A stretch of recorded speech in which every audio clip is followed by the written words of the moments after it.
بسم اللہ الرحمن الرحیم۔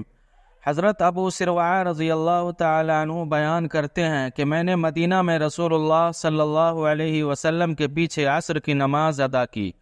آپ صلی اللہ علیہ وسلم نماز سے سلام پھیر کر تیزی سے کھڑے ہو گئے اور لوگوں کی گردنیں پھلانگتے ہوئے اپنے کسی عورت کے حجرے میں تشریف لے گئے، اور لوگ آپ صلی اللہ علیہ وسلم کی تیزی دیکھ کر گھبرا گئے۔